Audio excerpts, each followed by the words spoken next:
사별 뒤 따뜻한 손이 다시 다가왔어요. 약 냄새가 밴 집 운동이라 생각하라는 남편. 하루 2번 아니 3번 거절하면 협박. 저는 서랍을 열었고 약 봉투를 탁자에 쏟았습니다. 그 순간 무너진 건 부끄러움이 아니라 그의 거짓이었죠. 남편이 떠난 지 7년이었어요. 오래된 가죽 소파는 여전히 같은 자리를 지키고 있었고 유리창에는 낙엽이 바람에 스치듯 붙었다 떨어졌죠. 저녁이 되면 집은 금세 식었어요. 전기장판을 미리 켜두고 국을 데우며 제 밥그릇을 하나만 꺼내는 일이 일상이 되었지요. 사람은 혼자에 익숙해진다는 걸 그때 알았어요. 익숙하다는 말이 외롭지 않다는 뜻은 아니었지만요. 그 무렵에 그 사람을 만났어요. 동네 보건강좌에서 강의를 하던 60대 내과의사 박남준 씨였죠. 말투가 조곤했고 노인의 소화약을 쉬운 단어로 설명해 줬어요. 속이 차면 온기를 먼저 챙기세요. 찬물보단 미지근한 물이 좋아요. 그 한마디에 마음이 풀렸어요. 강의가 끝나고 나가는데 그가 말했죠. 어르신 손등이 많이 트셨네요. 크림을 꼭 바르세요. 오래 잊어버리고 살았던 온기 같은 것이 스며드는 느낌이었어요. 누군가 나를 눈여겨본다는 느낌. 그건 위험하고도 달콤했어요. 그는 자주 연락했어요. 시장에 같이 가자고 했고 두부가 맛있다는 집을 알려줬고 쌀국수를 먹으며 서로의 지난 얘기를 나눴죠. 그는 몇 년 전 이혼했다고 했어요. 성품이 차분했고 계산대 앞에서는 늘 제 쪽으로 영수증을 밀어주며 제가 살게요 라고 말했죠. 손버릇처럼 자연스러웠어요. 자상함과 생활력이 좋은 사람처럼 보였죠. 사람들이 말하곤 하죠. 황혼 재우는 친구를 얻는 일이다. 외로운 저녁 밥 앞에 누군가의 젓가락 소리가 섞이는 일. 저는 그걸 꿈꾸고 있었나 봐요. 2달쯤 만났을 때 그는 조심스럽게 말했어요. 혼자 오래 사셨잖아요.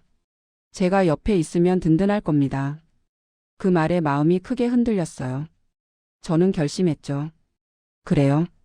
같이 살아봅시다. 그렇게 사인의 종이 한 장에 사계절을 맡기게 되었어요. 결혼식은 간소했어요. 작은 꽃다발 사진 몇 장 아이들 몇 명. 축의금 봉투가 몇 개 놓였고 신부 대기실도 없이 식당 구석에 하얀 스카프를 둘렀죠. 저는 그날 늦은 저녁 그 사람의 집 이제 우리의 집 거실에서 천천히 신발을 벗었어요. 낯선 집 냄새, 약 냄새와 섞인 섬유 연제 냄새가 났지요. 설렘과 약간의 두려움이 한꺼번에 밀려왔어요. 저는 그때 몰랐어요. 설렘과 두려움 사이로 균열이 이미 아주 가느다랗게 그러나 분명하게 나기 시작했다는 걸요. 처음 한 달은 좋았어요.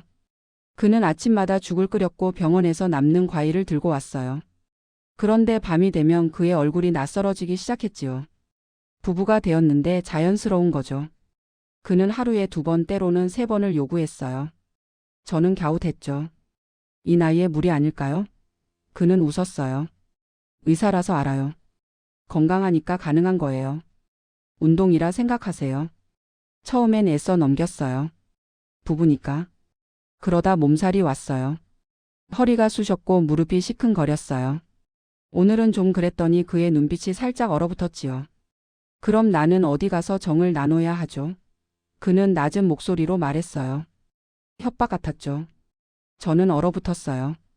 입술이 마르고 손이 떨렸어요. 그날 밤 그는 서랍에서 알약을 꺼냈어요. 라벨에는 낯선 이름이 적혀 있었죠. 그는 태연히 말했어요. 병원에서 처방해도 되는 겁니다. 저는 묻지 않았어요. 대신 세면대에 물을 틀어 소리를 키웠어요. 물소리가 커질수록 제 숨소리는 더 잘 들렸죠. 요구는 패턴이었어요. 오전 1번, 저녁 1번, 주말에는 더 자주. 거절하면 부부 사이에 이게 뭐가 문제냐고 했고 피하면 나를 남편으로 인정하지 않는 거냐고 했죠. 식탁 위에 식탁볼을 깔며 제 손이 자주 미끄러졌어요. 젓가락이 바닥에 떨어질 때마다 가슴이 덜컹했지요. 저는 점점 말이 줄었고 웃음이 사라졌어요. 싱크대 위 선반에 두었던 작은 라디오도 꺼버렸어요. 음악이 들리면 마음이 움직일까 봐요. 마음이 움직이면 눈물이 날까 봐요. 그는 어느 날 제 통장을 슬쩍 보며 말했어요. 노후 대비가 잘 되어 있네요. 대단합니다. 칭찬 같았지요. 하지만 며칠 뒤 그는 다시 말했어요. 병원에 장비를 하나 드려야 해서요. 단기만 좀 빌려주세요. 곧 갚죠. 저는 난감했지만 믿기로 했어요. 서류도 없이 그냥 남편의 말만 믿고요. 그때 이미 알았어야 했어요. 요구가 욕망에서 시작되어 생활에서 돈으로 옮겨가고 있다는 걸요. 몸이 더 아프기 시작했어요. 가슴이 조여들듯 두근거렸고 밤마다 식은땀이 났죠. 어느 날은 어지러워서 주저앉았어요. 오늘은 병원에 가야겠어요. 그러자 그는 말했죠. 이 정도는 휴식으로 해결됩니다. 그는 제 증상을 진단했고 제 불안을 가볍게 밀어냈어요. 이상했죠. 의사가 저를 안심시키는 것은 좋았지만 그 안심에는 제 몸이 빠져 있었어요. 오직 그의 욕망과 편의만 남았죠. 저는 약국에서 이상한 장면을 보았어요. 그가 약사에게 작은 쪽지를 건네며 말했죠. 이건 제가 책임집니다. 약사는 고개를 갸웃하다가 결국 약을 내주었어요. 집에 와서 저는 서랍을 뒤졌어요. 이름 모를 알약들이 줄지어 있었고 비슷한 라벨들이 반복됐어요. 병원 처방 전이라기엔 무언가가 서툴렀죠. 서류가 정돈되어 있지 않았고 날짜가 비어있는 라벨도 있었어요. 저는 살짝 몸서리쳤어요. 이건 의료의 언어가 아니라 욕망의 언어였어요. 그는 점점 버릇없이 말했어요. 나를 남편으로 모시겠다더니 그 약속은 다 어디 갔습니까? 모시다니요? 나는 그의 아내였지 그의 간병인이나 도구가 아니었지요. 저는 조심스럽게 말했어요. 하루에 한 번만 해요. 아니면 며칠 지나서요. 그러자 그는 비웃었어요. 젊을 때도 못 모시던 남편을 이제 와서 골라 모시겠다는 겁니까? 그 말이 제 귓속에서 오래 웅웅 울렸어요.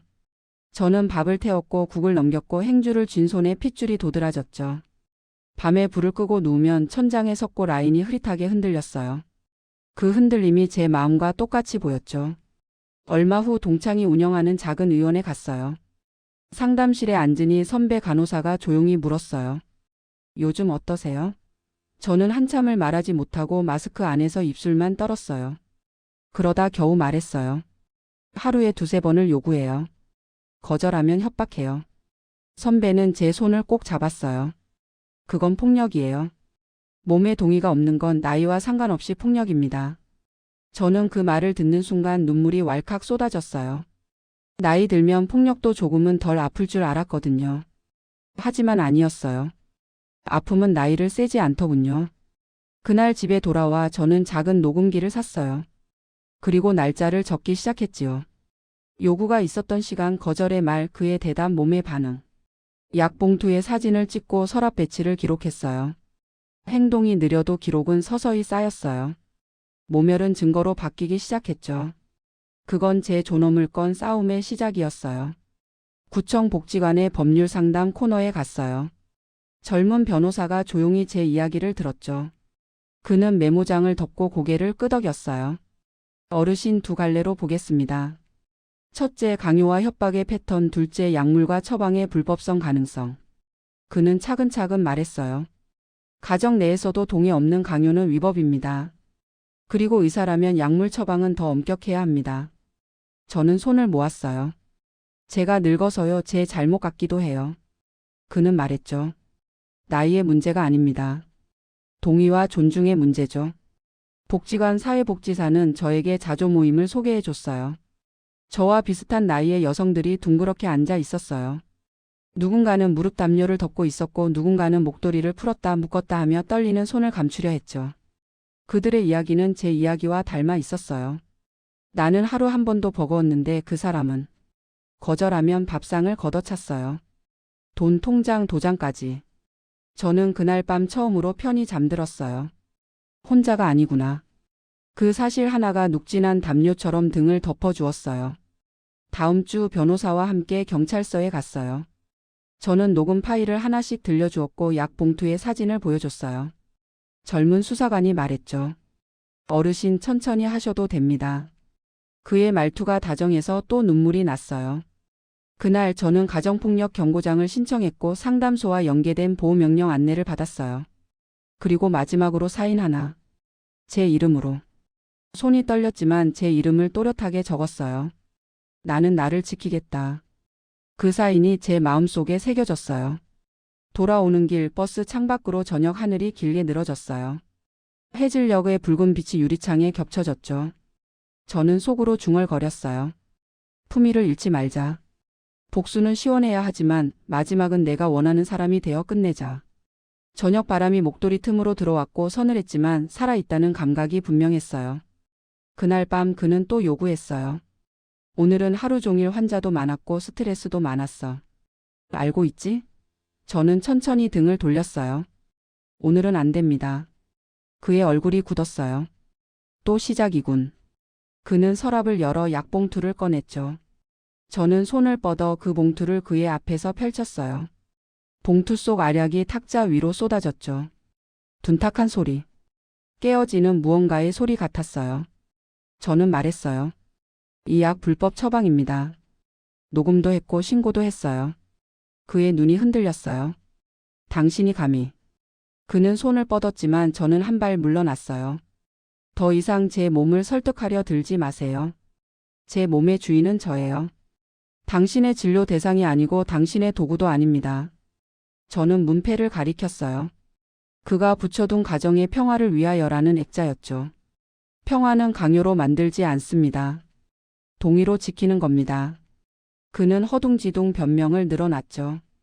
의학적으로도 문제가 없고 나도 남자로서. 저는 고개를 저었어요. 남자도 의사도 남편도 사람도 그 어떤 이름도 강요의 이유가 될 수 없어요. 저는 준비해둔 서류를 건넸어요. 상담소 추천서, 경찰서 접수 확인증, 법률구조공단 상담 기록. 내일 오전 보호명령 신청하러 갑니다. 당신 병원에는 보건소와 의사협회에 신고할 거예요. 불법 처방과 위법한 약 유통에 대한 증거 다 모았습니다. 그가 소파에 털썩 주저앉았어요. 입술이 파르르 떨렸죠. 이 나이에 이혼당하라 이건가? 저는 담담히 말했어요. 이혼은 벌이 아니에요. 당신이 만든 결과예요. 제 목소리는 낮았지만 또렷했어요. 나를 모욕한 건 욕정이 아니라 거짓이었어요. 부부라는 이름으로 거짓을 쌓아 올렸죠. 이제 그 거짓은 무너졌어요. 그는 침묵했어요. TV에서 무음으로 돌던 홈쇼핑 화면에 냄비 세트가 돌아가고 있었어요. 스테인리스가 빛을 반사했죠. 저는 깊게 숨을 들이마셨다가 내쉬었어요. 가슴 속에 쌓여있던 돌덩이가 소리가 나며 굴러 떨어지는 듯 했어요. 속이 정말 다 시원했어요. 며칠 후 그는 조사 통보를 받았어요. 보건소와 의사협회, 경찰에 연락이 이어졌습니다.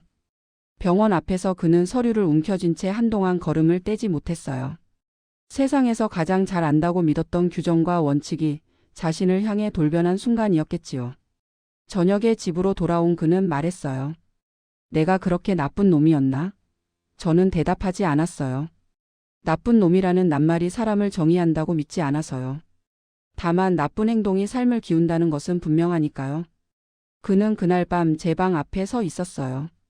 문틈 사이로 기척이 느껴졌죠. 저는 문을 열지 않았어요. 대신 작은 스탠드를 켜두고 차를 한 잔 우리었어요. 둥글게 떠오른 찻잎을 보며 생각했죠. 용서는 내 마음의 평화를 위해서 하는 거지 상대를 위한 것이 아니야. 나는 아직 그 지점에 도착하지 못했어요. 그래서 기다리기로 했죠. 흐르는 시간에 몸을 잠깐 맡겼어요. 사흘 뒤 그는 제게 봉투를 건넸어요. 미안하다는 메모와 함께요. 송글씨는 의외로 단정했지요. 저는 봉투를 열어보지 않았어요. 대신 말했어요. 죄는 법이 묻고 용서는 내가 결정해요. 순서를 바꾸지 맙시다. 그는 고개를 떨궜어요. 창밖에 비가 내렸어요. 지붕 끝에서 물이 똑똑 떨어졌죠. 물소리는 사람을 묵묵하게 만들어요. 그날 저녁 저는 오래된 앨범을 꺼내 전 남편과의 사진을 보았어요. 그 사람은 고집이 셌지만 제 손을 잡을 때만은 부드러웠죠. 잡은 손으로 당기지 않았어요. 그냥 같이 서 있었어요. 그 차이를 저는 이제야 또렷하게 알겠더군요. 보호명령이 인용되었고 별거가 시작됐어요. 저는 작은 원룸으로 옮겼죠. 창문을 열면 하천 산책길이 보였어요. 이른 아침 회색 머리에 사람들이 줄줄이 걸었고 강아지들이 리드줄을 당기며 앞서갔어요. 저는 다시 라디오를 켰어요. DJ가 서늘한 목소리로 오래된 팝송을 틀어줬고 저는 식탁보를 새로 깔았죠. 작은 체크무늬. 삶이 다시 무늬를 되찾는 기분이었어요. 복지관 자조 모임에 나가 저는 새 여성을 만났어요. 어떻게 그렇게 하셨어요? 그녀가 물었죠. 저는 웃었어요. 천천히요. 숨 쉬는 연습부터요. 허리를 펴고 기록하고 도움을 요청했어요. 우리는 서로의 텀블러를 건드리며 웃었어요. 늙어도 새로 배울 수 있다는 것. 그건 참 위로가 되었죠. 누구도 나이를 힘으로 쓰지 않아도 된다는 걸 우리는 서로에게서 배웠어요. 어느 날 그는 꽃 한 송이를 들고 보호시설 사무실에서 마주 앉았어요. 동석한 상담사가 있었죠. 그는 낮은 목소리로 말했어요. 나는 잘못했어. 그의 말은 짧았지만 저는 그 진심을 따로 판단하지 않기로 했어요. 진심을 저울에 올리다 보면 결국 다시 그의 이야기 속으로 끌려가니까요. 저는 고개를 끄덕였어요. 좋습니다. 사과를 들었어요. 그리고 덧붙였죠. 앞으로는 각자의 길을 걸어요. 제 목소리는 차갑지 않았어요. 다만 단단했죠. 돌아오는 길 하천 위로 석양이 길게 흘렀어요. 물빛이 주황에서 보랏빛으로 옮겨가고 있었죠. 나는 가슴에 손을 얹었어요. 심장이 또박또박 뛰었어요. 나는 내 이름을 속삭였죠. 정희야. 그 이름이 가슴 안에서 천천히 울렸어요. 사람은 누군가의 아내이기 전에, 누구의 엄마이기 전에 먼저 자기 이름을 가진 사람이에요. 잊지 않기로 했어요. 몇 달이 흘렀고 그는 행정처분과 벌금을 받았어요. 병원 간판은 내려졌고 간판 자국이 벽에 희미하게 남았죠. 그가 어떤 마음으로 지내는지 저는 알 수 없었어요. 알려고 하지도 않았고요. 제 인생의 카메라는 이제 더 이상 그를 따라가지 않는다고 조용히 되뇌었어요. 가을 장터에 갔어요. 노란 배추가 산처럼 쌓여 있고 어묵 국물이 김을 내고 있었지요. 저는 시장 한가운데에 서서 뜨거운 어묵 국물을 한 입 떠먹었어요. 혀끝이 데일 듯 뜨거웠지만 속이 뜨끈했고 살아있는 맛이었어요. 복지관에서 만난 동년배들이 손을 흔들었어요. 정희 씨. 저는 손을 흔들었어요. 우리는 저렴한 사과 한 상자를 나눠 들고 작은 벤치에 앉아 사과 한 알씩을 깎아 나눴어요. 얇게 벗겨지는 껍질이 칼끝에서 길게 매달렸죠. 그 길고 가느다란 껍질을 바람이 살짝 흔들었어요. 저녁이 몰려올 때 장터의 불빛이 하나둘 켜졌어요. 저는 스스로에게 조용히 말했어요. 잘했다. 복수는 목적이 아니라 과정이었고 목적은 결국 제 존엄을 되찾는 일이었어요. 저는 웃었어요. 입꼬리가 아니고 마음이 먼저 웃었어요. 그 웃음이 제 눈가의 주름 속으로 스며들었죠. 집으로 돌아가면 작은 방에 전기장판을 켜고 책 한 권을 펼칠 거예요. 그리고 내일은 아침 일찍 산책을 나갈 거예요.